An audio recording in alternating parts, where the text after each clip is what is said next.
దేవరాగం జ్ఞానయోగం వ్యాసపీఠం బహువేదశాస్త్రం బోధామృతహిత శ్రీమన్నారాయణం శివగౌరీ సంభాషిత సకల పురాణం అష్టాక్షరి పంచాక్షరి మంత్రావరణం అఖిల దేవతా సంస్తుతి పారాయణం జయ మంగళకరమీ ప్రవచన శ్రవణం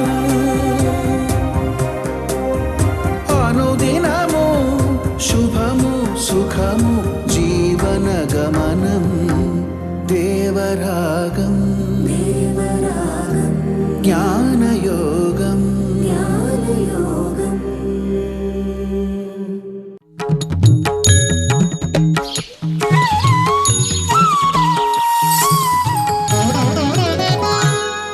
ఆపదామపహర్తారం దాతారం సర్వసంపదాం లోకాభిరామం శ్రీరామం భూయో భూయో నమామ్యహం.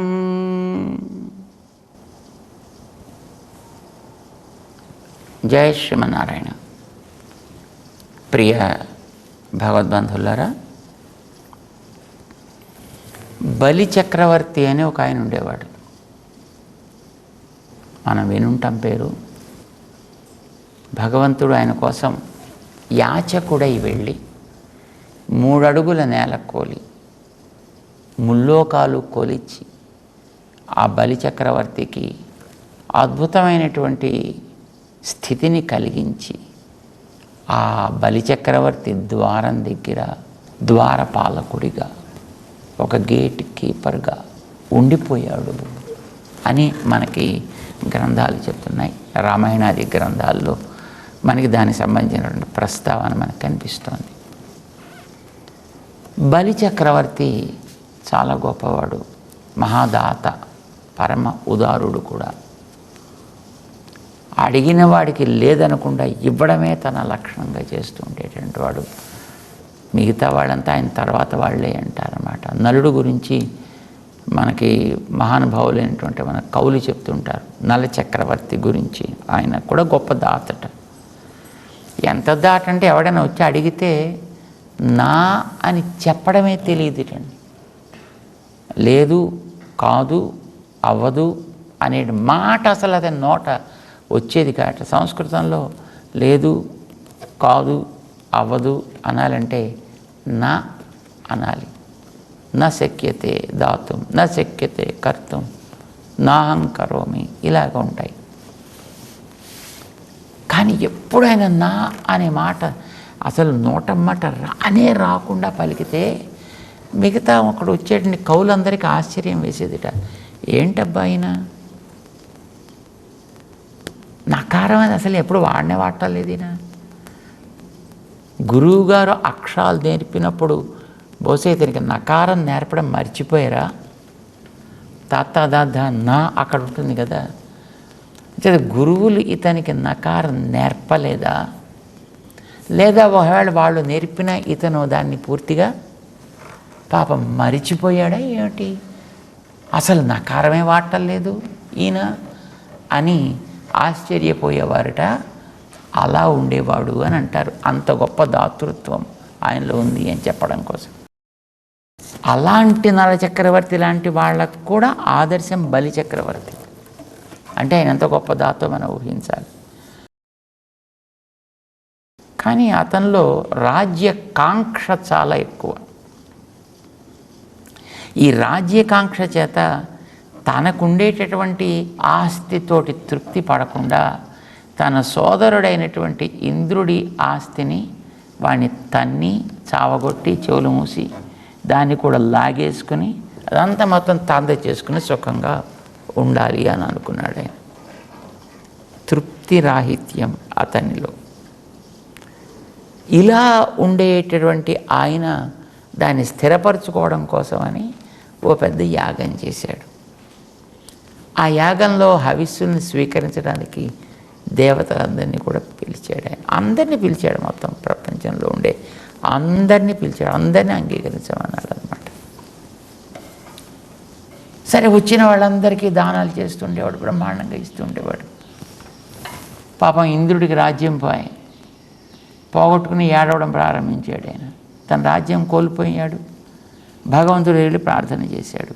భగవంతుడు ఆలోచించాడు, ఇతను ఏం చేద్దాం? మనిషి చూస్తే మంచోడు, కానీ చేసే పని చూస్తేనేమో ఇదిగో వాతల వాడిది లాగేసుకోవడం అనేటువంటి యాటిట్యూడ్ వీడిలో ఉందాయి. ఏం చేయాలి వీడిని? అదే ఏ హిరణ్యకశిపుడు లాంటి వాడో, హిరణ్యాక్షుడు లాంటి వాడో, రావణాసురుడు లాంటి వాళ్ళు అయితే 4 తన్ని యుద్ధం చేసి వాడిని తీసి బారేసి ఉండేవాడు. కానీ ఇతను అలా కాదే, మంచి దాత, మంచి ఉదారుడు. ఎవడైనా నాకు దేహి అని చెయ్యి దాస్తే నా అనేటువంటి ప్రశ్న ఉండేది కాదు, దానికి ఇచ్చే పంపించేవాడు. అలా ఎవడైనా ఇవ్వకపోతే వాడు అయ్యో అని అసంతృప్తితోటి తిరిగి పోతుంటే ఈయన పాపం దాత ప్రాణాలు కూడా వాడి వెంటే పోతాయి. అంటే అంతలా ఉండేవాడు. తన ప్రాణాలు పోవాలని ఎవడు అనుకోడు కదా, అంటే తాను ఇవ్వాలి అని అనుకుంటాడు. అలా ఇచ్చేవాడు. సరే, ఇచ్చే గుణం ఉంది వాడికి. చేసిన పని అయితే పక్కన తన సోదరుడు ఆస్తిని కాస్త లాక్కున్నాడు. ఇచ్చే లక్షణం ఉంది కనుక మనం పుచ్చుకునే లక్షణాన్ని ఎందుకు తెచ్చుకోకూడదు? అడిగింది ఇచ్చే మనిషి కనుక మనం కావాల్సిందేదో అడిగి ఎందుకు తీసుకోకూడదు వాడి దగ్గర నుంచి? అడిగి తీసుకోవాలంటే చిన్నతనం కాదా? మామూలుగా ఉండేటువంటి మనకే, అలాంటి వాళ్ళకే, సామాన్యులమైనటువంటి వ్యక్తులకే ఎవరి దగ్గర అడగాలి అని అంటే మొట్టమొదటి సగం చిన్నపోతాము. ఒకవేళ మనం అడిగిన తర్వాత వాడు నో అన్నాడు అనుకోండి, ఇంకా పూర్తిగా వీడు మొత్తం చనిపోయినంత పని అయిపోతుంది వీడికి. అలాంటి స్థితిలో మనం ఉంటాం. మరి ఆయన దగ్గర, బలిచక్రవర్తి దగ్గర అలాంటిది లేదు కనుక సరే, అడుక్కోవడం అనేది పెద్ద తప్పు పనే, అయినా పర్వాలేదు, నేను అడుక్కునేవాడిని అవుతా. అలాగే వెళ్ళి ఆయన దగ్గర యాచన చేసి పట్టుకొచ్చి నీ రాజ్యం నీకు ఇప్పిస్తానయ్యా ప్రామిస్ చేశాడు భగవంతుడు. అడుక్కునేవాడి కింద వెళ్ళాడండి. ఇప్పుడు తమాషా ఏంటంటే ఆయన యజ్ఞం చేస్తున్నాడు ఆ టైంలో. బలిచక్రవర్తి గొప్ప యజ్ఞం చేస్తున్నాడు. యజ్ఞం అనగానే మనందరికీ చాలా చోట్ల చూస్తుంటాం. ఈ చేసేటప్పుడు ఓ యాగశాల కడతారు, దానికి 4 ద్వారాలు పెడతారు. ఒక్కొక్క ద్వారం దగ్గర ఇద్దరిద్దరు దేవతల్ని కాపలాదారులుగా పెడతారు. అక్కడ కలశాలు పెడతారు, అక్కడ తోరణాలు కడతారు. ద్వార తోరణ ధ్వజ కుంభాలు అవన్నీ కూడా అక్కడ ఏర్పాటు చేస్తారు. అక్కడ కొంతమంది దేవతల్ని ఆవాహన చేస్తారు. ఒక్కొక్క దిక్కులోనూ ఒక్కొక్క దిక్పాలకుణ్ణి ఆవాహన చేస్తారు. ఆ దిక్పాలకుల్లో ఇంద్రుడు ఉంటాడు, తర్వాత అగ్ని ఉంటాడు, తర్వాత యముడు ఉంటాడు, ఆ తర్వాత నిరువృత్తి ఉంటుంది, ఆ తర్వాత వరుణుడు ఉంటాడు, చివర కుబేరుడు ఉంటాడు ఉత్తరాన. 4 ప్రధాన దేవతలు, 4 ఉపదేవతలు. సో ఇవన్నీ కలిపి మొత్తం 8 మంది అష్టదిక్పాలకులు అని అంటారు. ఈ అష్టదిక్పాలకులందరినీ శుభ్రంగా చావగొట్టి తన దగ్గర నౌకర్లుగా పెట్టుకున్నాడు బలిచక్రవర్తి. మరి అలాంటి వాడు యాగం చేస్తున్నాడు. యాగం చేస్తే మళ్ళీ ఈ దేవతలందరినీ కూడా ఆయా ద్వారాల దగ్గర పెట్టాలి. పెట్టినప్పుడు ప్రతి పూట వాళ్ళకి ఆరాధన జరపాలి. మరి ఆరాధన జరపాలంటే శ్రద్ధతోటి చెయ్యాలి, భక్తితోటి చెయ్యాలి. చావగొట్టి చెవులు మూసి మూల బారేసినట్టు ఇంద్రుడు పట్టుకొచ్చి అక్కడ ఆరాధన చేస్తాడా? మళ్ళీ అవమానం కదా అది. బలిచక్రవర్తికి మంచి జ్ఞానం ఉంది. బలిచక్రవర్తి ఆవేళ తన దగ్గరికి యాచక స్వరూపంలో భగవంతుడు వస్తే ఆ స్వరూపాన్ని చూసి మోహం చెందిపోయి ఏం కావాలంటే అది ఇచ్చేస్తా, ఏం రాజ్యం గీజ్యం ఏం పెద్ద పని శాశ్వతం పోతే పోని ఏమైనా సరే కాక సాక్షాత్తు లక్ష్మీనాథుల్లాంటి వాడు చేయి కింద ఉండడం, మీదగు నా చేయి ఉండుట, వా ఇది గొప్ప. పైరు చేయి నాది, కింద ఆయన చెయ్యి, నేను ఇచ్చేవాడిని, ఆయన పుచ్చుకునేవాడు. ఎంత గొప్పతనం నాకు ఇది. మిగతా వాళ్ళంతా ఆయన దగ్గర పుచ్చుకోవాలని అనుకుంటే ఆయన నా దగ్గర పుచ్చుకోవాలనుకుంటున్నాడు ఆయన. కనుక నాకేం బెంగలేదు, ఏమైనా సరే ఇచ్చేస్తానన్నాడు, ఇచ్చాడు. భగవంతుడు ఆయన దగ్గర నడిచి వెళ్ళి అడిగాడు. ఆయన ఎందుకు అడిగాడు తెలుసునా? ఆయన చేసే యాగస్థానానికి ఎందుకు వెళ్ళాడో తెలుసునా? యాగంలో ఆయన ద్వారపాలకులైన ఇంద్రాదుల్ని కూడా పూజ చేస్తున్నాడు. ఆయన తనకు నౌకర్లుగా ఉండేవాళ్ళని పూజ చేస్తున్నాడా? కాదు. మరెవరిని చేస్తున్నాడు ఆయన? ఇంద్ర శబ్దం చెప్పిన ఇంద్ర అంతర్యామి అయినటువంటి నారాయణుడి దాకా ఆ పదం వెడుతుంది. కనుక ఆహుతులు అర్పించేది ఈ స్వర్గానికి రాజుగా ఉండి ఈ రకరకాల తిండ్లు తిరుగుళ్ళు తాగుళ్ళు తోడు తిరిగేటటువంటి ఇంద్రుడికి కాదు మనం అర్పించేది. ఇంద్రుడికి కూడా అంతర్యామిగా ఉండేటటువంటి మహానుభావుడైన, ఇంద్రుడిని కూడా నడిపించేటటువంటి, ఇంద్ర శరీరానికి మూల ఆధారమై ఉండేటటువంటి నారాయణుడికే ఇంద్రాయ స్వాహ. ఎవరి దగ్గర వెళ్ళాలి? ఇంద్ర అంతర్యామినే నారాయణాయ ఇదం, ఆయన దాకా పెడుతుంది. యముడైనా అంతే. ఈ దక్షిణ దిక్కుకు అధిపతిగా ఉండేటువంటి ఉత్త యముడు మాత్రం కాదు, యముడికి అంతర్యామిగా ఉండి జరిపించేటటువంటి నారాయణుడికి ఇది వెళ్ళి చేరేది. అది మీరు ఏ పదం, అది శివ చెప్పండి, బ్రహ్మ చెప్పండి, ఇంకోటి చెప్పండి, ఈశాన్య చెప్పండి, ఏ నామం లోపల ఉండే అంతర్యామి దాకా చెందుతుంది. అలా చెందిస్తూ ఆయన యాగం చేస్తున్నాడు. ఆయన అంటే వ్యుత్పత్తి సవ్యంగా కలిగి చేస్తున్నాడు. ఆయన అంత గొప్ప జ్ఞానం కలిగినటువంటి మహనీయుడు కనుకనే బలిచక్రవర్తి యాగం చేస్తుంటే స్వయాన భగవంతుడే యాగశాలలోకి రూపం దాల్చి వచ్చి బలిచక్రవర్తి దగ్గర యాచన చేశాడు. ఆయన యాచన చేశాడు అంటే ఎంత గొప్పవాడండి బలిచక్రవర్తి అప్పుడు. సో భగవంతుడికి ఆ విషయంలో సరైన స్పష్టత ఉంది బలిచక్రవర్తి విషయంలో. బలిచక్రవర్తికి ఆ స్పష్టత తను చేసే పని విషయంలో ఉంది. అందుకే వెళ్ళి అతనికి వరాలు ఆయన దగ్గర పుచ్చుకోవడమే కాదు, ఆ తర్వాత ఆయన శిరస్సు మీద తన పాదం మోపి రసాతలాన్ని ఆయనకి అప్పగించి ఆయన దగ్గర గేట్ కీపర్గా తనే ఎందుకు కూర్చున్నాడు అంటే ఇలాంటి వ్యక్తిలో ఉండే నిష్ఠ తనకి చాలా అవసరం. అంచేది ఈ వ్యక్తి ఎప్పుడూ ఉండాలి. ఆ ఉద్దేశంతో తానే ఆయనకి దాసుడుగా కూర్చుని గేట్ కీపర్గా కూర్చుని రక్షిస్తూ ఉన్నాడు అని రావణాసురుడు చూస్తాడు ఆయన్ని తర్వాత కాలంలో. సో ఏ పదం పలికినా మనకి తెలియాల్సింది అది లోపలుండే అంతర్యామైన భగవంతుడి దాకా చెందుతుంది తప్ప ఎక్కడ ఆగదు. కానీ తెలిసి మనం వచ్చామనుకోండి మనకు నేరుగా మోక్షాన్ని ఇచ్చేస్తుంది. తెలియక ఎక్కడిస్తున్నామో అక్కడికే ఆపామనుకోండి ఆ ఫలితం కూడా ఇస్తుందో ఇవ్వదో కూడా తెలియదు. అలా నువ్వు చేసే సామాన్యమైన ఒక ప్రక్రియ అయినా అందులో ఉండే నారాయణునికి అది నేను చేసేటటువంటి ఒక సేవ అని నువ్వు గుర్తించి సిన్సియర్గా చెప్తున్నా, సిన్సియరిటీతోటి కనుక అలా చేయగలిగితే ఎస్ అది కూడా మోక్షానికి సాధనమే. కేవలం కూర్చొని అక్కడ దేవుడి దగ్గర ఏదో విగ్రహాలు పెట్టుకొని దానికి పుష్పాలు వేయడం అని మాత్రమే కాదు భగవద్ ఆరాధన అంటే. చేసే ప్రతి పని అపర్యవసాన వృత్త్యా భగవంతుడికే చెందుతుంది, లోపల వేయించేసి ఉంటాడు ఆయన అని విశ్వాసంతో మనం చేయగలిగితే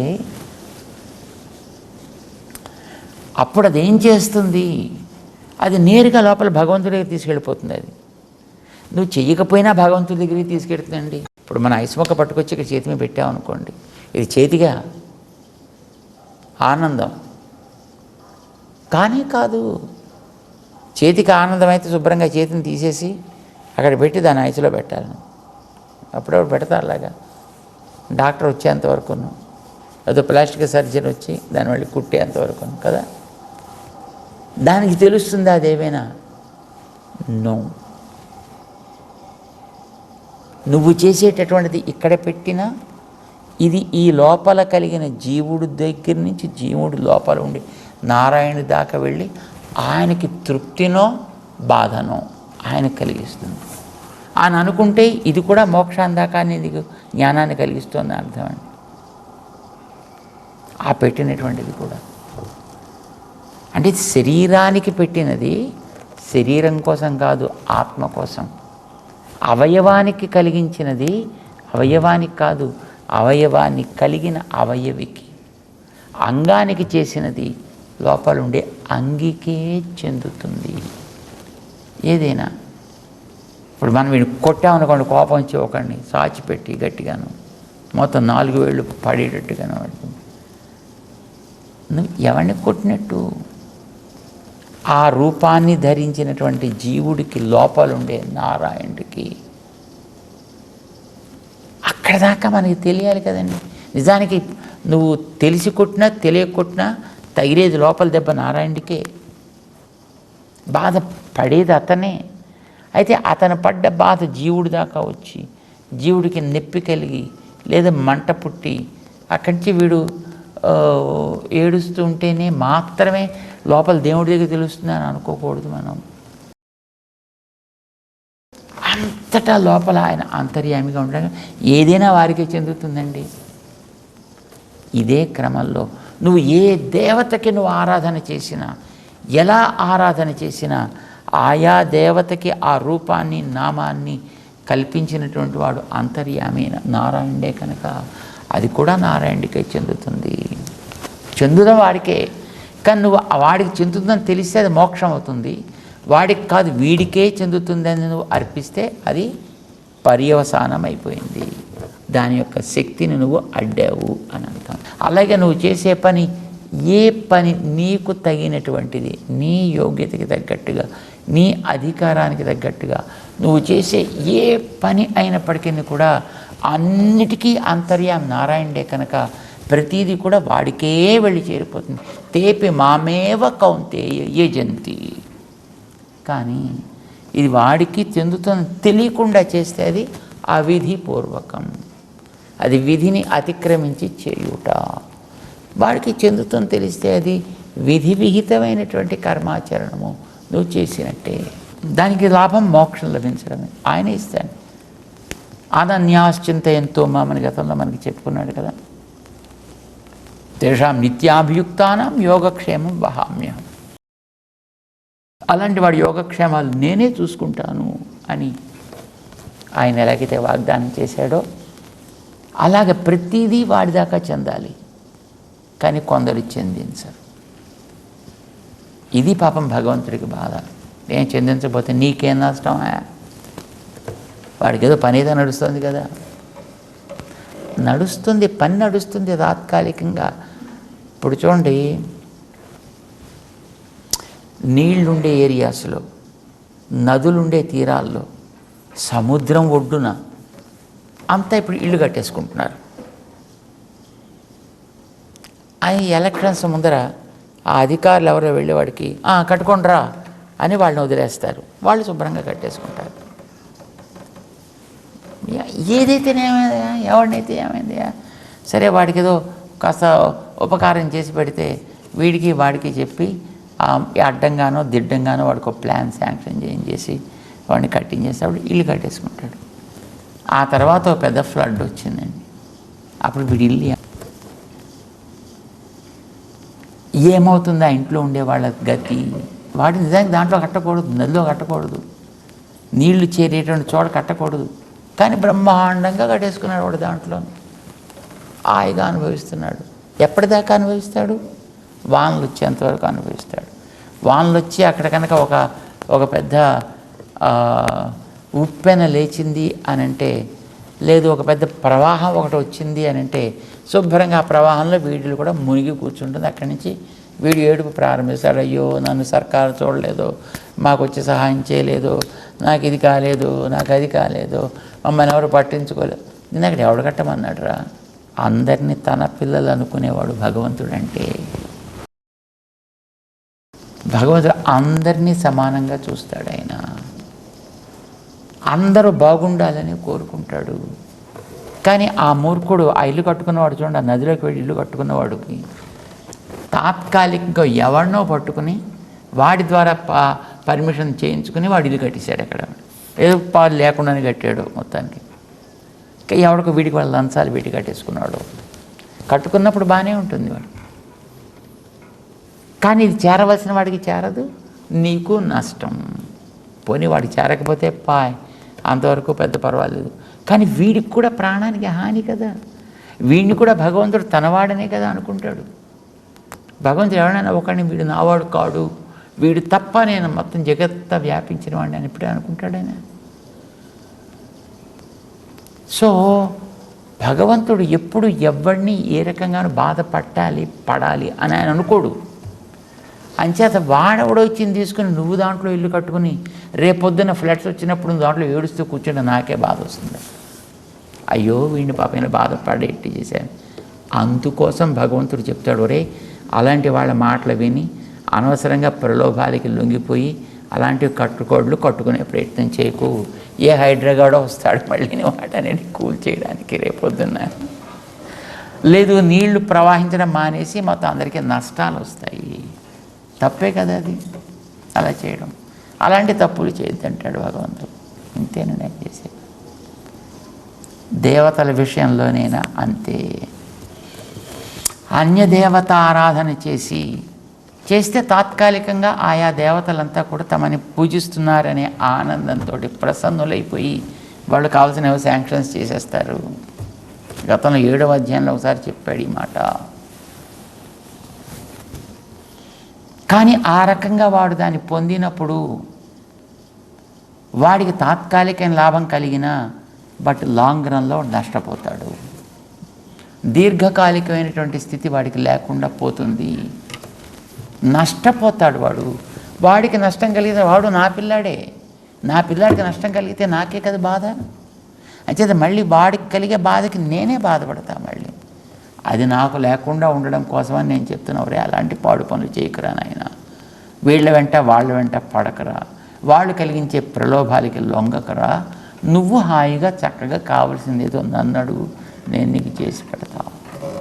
23వ శ్లోకంలో చెప్తున్నాడు, ఏ త్వన్య దేవతా భక్తా యజంతే శ్రద్ధయాన్విత. వాడు శ్రద్ధలో అయితే వాడికి లోపం లేదు, కానీ ఎవరిని ఆశ్రయించాలో వాడికి తెలియలేదు. వాడెవడికి ఆశ్రయించి అది కూడా నాకే వచ్చేట్టు చేసిన వాడు భావంలో వాడు అక్కడికే ఆపేస్తున్నాడు. వాడు ఇది నాకు అని వాడు తెలుసుకోవట్లేకపోతున్నాడు. నేనేం చేయాలి అప్పుడు? వాడు నన్ను వాడు ఆశ్రయించట్లేదు కనుక నేను నేరుగా ఇస్తే అబ్బో నాకు నువ్వొద్దు, నాకు వాడే కావాలి అని అంటాడు. అప్పుడు ఏం చేయాలి? వీడు మళ్ళీ వాడి ద్వారా ఇప్పించాలి. అంచేత వాళ్ళు కూడా వాళ్ళంతటి వాళ్ళు స్వతంత్రంగా ఇవ్వగలిగిన వాళ్ళు కాదు. వాళ్ళు కూడా మళ్ళీ నీ దగ్గర పుచ్చుకుంటారు, వెనకాతలు నా దగ్గర చేయబెడతారు. నేను ఇక్కడ ఏమైనా చేయబెడితే మళ్ళీ పట్టుకొచ్చి వాళ్ళు నీకు ఇస్తారు. కానీ వాళ్ళు ఇస్తున్నట్టు ఇస్తారు, వాళ్ళు నేను ఇస్తున్నానని ఇవ్వరు. చూడండి, ఒక్కొక్కసారి పాపం కేంద్ర ప్రభుత్వం కొన్ని స్కీమ్స్ని శాంక్షన్ చేసి వాళ్ళు స్టేట్ గవర్నమెంట్కి పంపిస్తారు. స్టేట్ గవర్నమెంట్స్ వాటిని సెంట్రల్ వాళ్ళ పేరు తీసేసి వీళ్ళు ఇచ్చేసి ఫ్రీ బీస్ లాగా వీళ్ళు ఇస్తుంటారు, వీళ్ళ స్కీమ్స్ లాగా ఇస్తుంటారు లోకానికి అంతటికి. మేము ఇంత చేసాం పేర్లు వీళ్ళు చెప్పుకుంటారు, లాభం వాళ్ళకి కావాలి అని అనుకుంటారు. ఇచ్చేదేమో పైనుండేవాడు. ఇది మనకి తాత్కాలికంగా కనిపించేది. కానీ ఈ విశ్వాన్నంతటిని మనం చూసినప్పుడు దీనికంతటికి మూలాధారమైనటువంటి నారాయణుడు ఆయన చెప్తున్నాడు శ్రీకృష్ణుడి స్వరూపంలో, తేపి మామేవ కౌంతేయ యజంతి అవిధిపూర్వకం. కనుక వాళ్ళు క్రమం తప్పి చేసేటటువంటి పనులయ్యా అవన్నీ. అలాంటిది చేయకుండా ఉండడం మంచిది సుమా. ఏమి నువ్వే అన్నీ వింటావా, నువ్వే అన్నీ చేసి పెడతావా, నువ్వే కావాల్సినవన్నీ ఇస్తావా? హాయిగా ఇస్తానని చెప్తున్నాడైనా. 9వ అధ్యాయం అంతా అలాంటి అజ్ఞానుల విషయంలో, అలాంటి మూఢుల విషయంలో యోగ్యమైనటువంటి జ్ఞానం కలిగించడమే లక్ష్యంగా చెప్పినటువంటి, తనకుండేటటువంటి ఔదార్యాన్ని ప్రకటించిన అధ్యాయం. దాన్ని శ్రద్ధగా చదవాలి, తెలుసుకునే ప్రయత్నం చేయాలి. చేద్దాం. జై శ్రీమన్నారాయణ.